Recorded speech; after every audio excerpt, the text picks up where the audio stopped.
Olá, gente, tudo bem com vocês? Deixa eu dar uma ajustada aqui. Tudo certinho, gente? Dei uma pausa no cerimonial para poder vir aqui conversar um pouquinho com vocês. Agora falta, a gente está praticamente na metade da festa, faltam algumas horas ainda para terminar, para acabar. Agora é um momento que tá bem tranquilo lá no salão, minha equipe tá lá cuidando das coisas, né? Os noivos já fizeram toda a parte de protocolos, já comeram. Os filhos dos noivos estão lá se divertindo, brincando com a equipe de recreação. Então eu aproveitei esse momentinho para vir aqui conversar um pouquinho com vocês sobre um assunto que eu achei assim bem legal vir aqui conversar um pouco com vocês. Então, vocês já viram aqui embaixo, né, o tema. Se vocês quiserem saber um pouquinho mais sobre essa questão de nulidade de casamento na Igreja Católica, continue assistindo aqui até o final. Eu pedi autorização para Lilian e ela me autorizou a contar um pouquinho para vocês sobre a história dela. Ela me autorizou a explicar um pouquinho para vocês o que aconteceu, né, nessa trajetória aí da vida dela. E eu quis vir aqui até para fazer um pouquinho assim de catequese para vocês, né? Explicar um pouquinho porque vocês sabem, eu sou católica e talvez por viver tão intensamente a minha fé, talvez por isso eu atraia tantas noivas cristãs, né? Não vou dizer só católica, porque eu tenho muitas noivas evangélicas também, mas eu vou falar aqui, isso é importante que eu diga desde o começo, é importante que eu diga aqui que eu estou falando aqui, tudo que eu vou falar aqui é para as católicas, tá? E para as noivas e para os noivos que são católicos, tá bom? Isso é muito importante. O que eu queria comentar com vocês, a Lilian, ela já foi casada, e eu vou explicar por que eu tô falando casada entre aspas, né? A Lilian, quando era mais jovem, ela já foi casada, e depois ela se separou, né? E depois de um tempo ela conheceu o Márcio, né? Que é o marido dela, com quem ela se casou primeiramente no civil, teve os filhos, né? E depois ela sentiu esse desejo muito grande de receber também o sacramento, né? Do primeiro casamento que ela teve, do primeiro casamento, eles entraram, né, com um processo de nulidade do casamento e a igreja concedeu a nulidade para o casamento dela, então por isso que foi possível ela se casar de novo.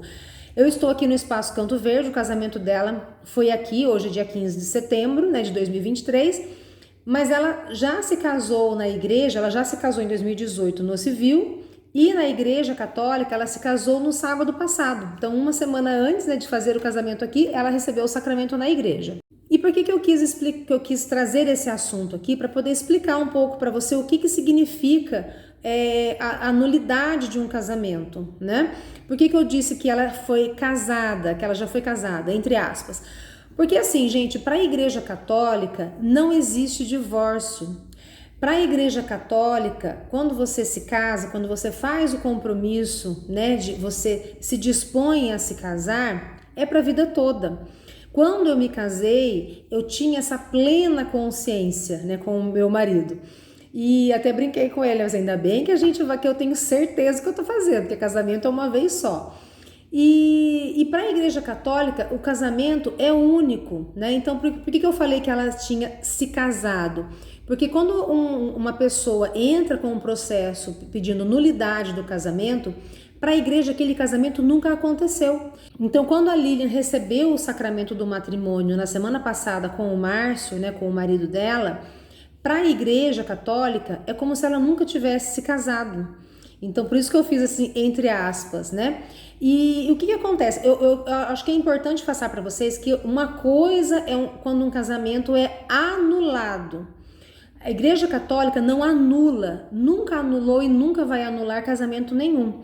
O que existe na Igreja Católica é nulidade, ou seja, o casamento é nulo, ele nunca aconteceu. E eu vou colocar aqui no próximo story para vocês o trecho da Bíblia onde Jesus fala sobre isso, né? Que o que Deus uniu, o homem não separe.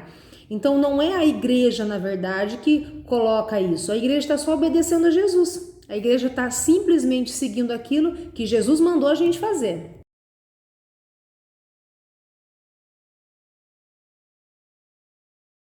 E o que pode fazer com que um casamento seja considerado nulo para a Igreja Católica, ou seja, o casamento nunca aconteceu?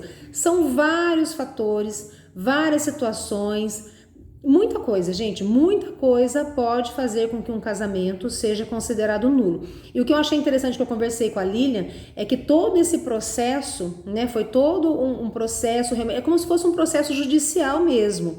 A Igreja Católica, gente, é uma coisa assim muito organizada. Eu tenho assim uma paixão muito grande por tudo, né? As pessoas falam, a igreja é muito burocrática. Não, a igreja é mãe. Tudo que a igreja faz é para o nosso bem, inclusive toda a orientação, todas as diretrizes, né? Então, por isso que quando você vai se casar na Igreja Católica, você precisa conhecer a doutrina, que tem regras, né? Você precisa saber, você precisa conhecer um pouco mais e viver a fé, né? Isso é o mais importante. Não dá para falar tudo, né? O que pode fazer com que um casamento seja considerado nulo. Mas eu vou me deter aqui em 3 coisas que o padre faz no dia do casamento, que por ali você já consegue ter um direcionamento assim e imaginar o que pode acontecer para um casamento ser considerado nulo. Quando vocês vão se casar, noivos católicos, é importante reforçar isso, estou falando para os católicos. Quando vocês vão se casar na igreja, o padre, em um momento, ele vai fazer para você 3 perguntas. Essas 3 perguntas são muito importantes, gente, e são muito sérias. São muito sérias. Você precisa levar a sério o que você fala no altar. Porque o peso que tem o sacramento, inclusive até fazendo um parênteses aqui, quando eu conversei com a Lilian, e perguntei para ela como que foi, Lilian, né? Porque eu estou trabalhando aqui hoje no casamento dela, porque só para explicar para vocês, ela, como o padre não tem autorização, né? O bispo não autoriza o padre vir até o espaço para fazer o casamento, ela recebeu o sacramento na igreja com o Márcio, né? Com o marido dela, com os pais, os irmãos, ele foi muito íntimo. E hoje aqui ela recebeu apenas uma bênção, né? Fez apenas uma celebração para questão de logística para poder facilitar para os convidados, né? Então aqui foi uma cerimônia simbólica. Ela já tinha recebido o sacramento na igreja. E eu perguntei, como que foi, Lilian? O que você sentiu, né? Como que foi você ter se casado de fato, plena, assim, com a plena consciência do que você estava fazendo? Ela falou, Rita, foi emocionante. Eu chorei demais. Eu me senti assim muito feliz, fiquei muito emocionada e realmente o peso do sacramento sobre o casal é algo assim que é grandioso demais, é uma coisa linda. E então voltando aqui para a questão das 3 perguntas que o padre faz. O padre pede para vocês se virarem de frente um para o outro. Aliás, antes de vocês virarem de frente, o padre vai perguntar para vocês o seguinte, eu até já sei de cor o que o padre fala. Viestes aqui para receber-vos em matrimônio. É de livre e espontânea vontade que o fazeis? O padre pergunta isso para os nubentes, né, que são os noivos, pergunta para o noivo e pergunta para a noiva. O noivo responde sim e a noiva responde sim. Se nesse momento que o padre está perguntando, é de livre e espontânea vontade que vocês estão fazendo isso? Se teve alguém que forçou, você está casando por obrigação, alguém obrigou, alguém te intimou a casar, o casamento é nulo. Não tem validade nenhuma. Para a igreja vocês não casaram, porque tem que ser de livre e espontânea vontade. Esse é um ponto. A segunda pergunta, então os noivos respondem sim. A segunda pergunta que o padre faz: vocês estão prometendo amor e fidelidade?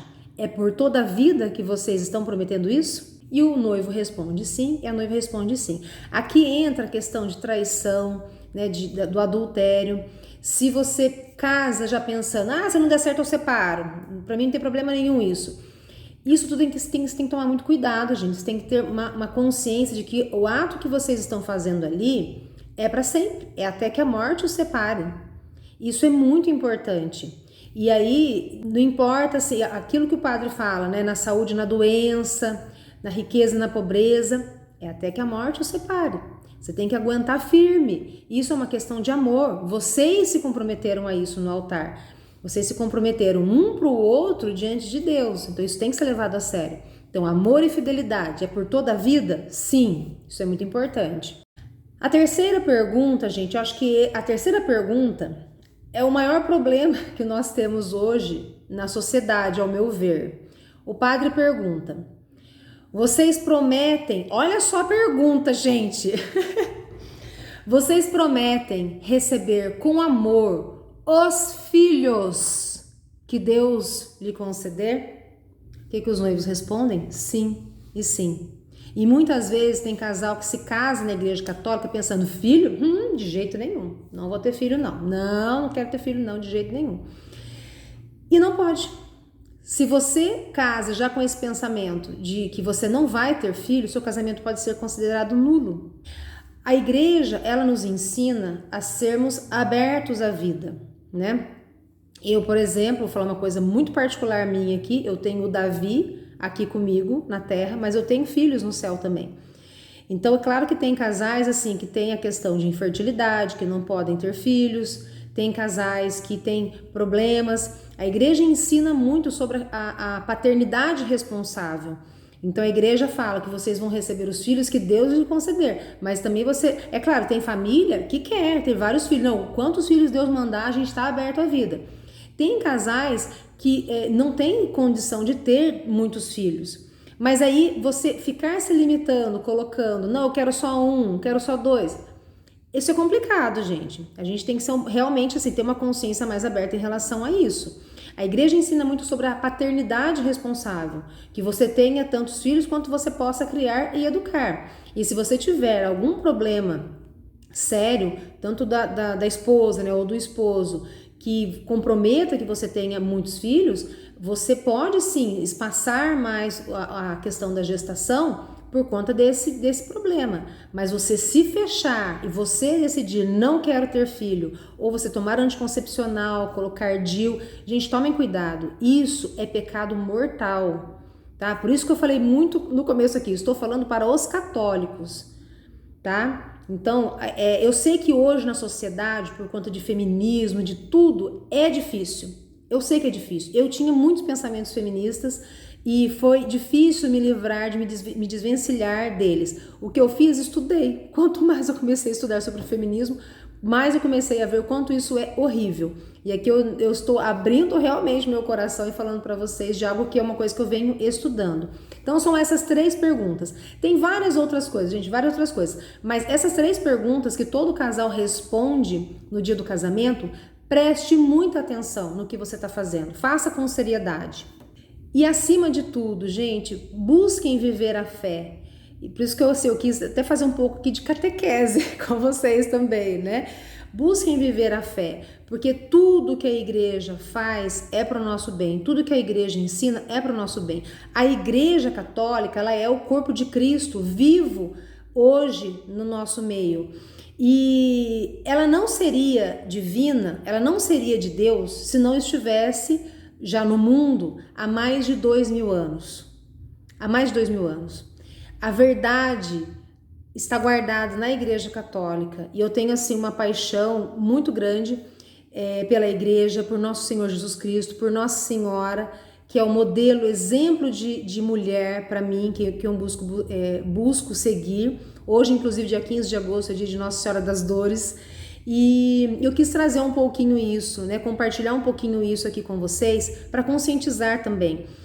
Eu já tenho mais de 40 anos, né, de idade, eu tenho 13 anos de cerimonial e eu acho que eu já estou num ponto assim da minha profissão que só o profissional para mim não basta. Eu preciso transmitir, passar um pouco mais daquilo que eu conheço, do que eu acredito, do que eu vivo para vocês.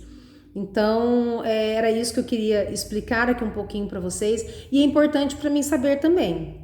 A conversa aqui ficou enorme, né? Mas eu quero saber, se você gosta, se você gostou desse bate-papo, se você gosta desses assuntos, fala para mim, conta aqui, deixa aqui marcado para mim, ou sobre alguma outra dúvida, alguma outra coisa que você queira saber, me conta aqui que eu vou ter um prazer enorme de vir aqui conversar, trazer outros assuntos para a gente conversar. Tá bom? Eu tenho estudado muito sobre a história da igreja, sobre feminismo, né? É muita coisa, gente. Eu vou assim estudando, assistindo bastante aula, pregação também. Então, o pouco conhecimento que eu tenho, eu vou fazer maior prazer, faço maior questão de trazer aqui e compartilhar com vocês. Mas eu quero saber se vocês gostam, tá bom? Então deixa aqui marcadinho pra mim aqui na caixinha, eu vou deixar aqui. Se vocês gostam desses assuntos, eu volto aqui pra conversar mais vezes com vocês, tá bom? Um beijo, gente, era isso. E deixa eu voltar lá pro casamento, daqui a pouco ela vai jogar o buquê. E é isso, gente. Um beijo, até mais, tá bom?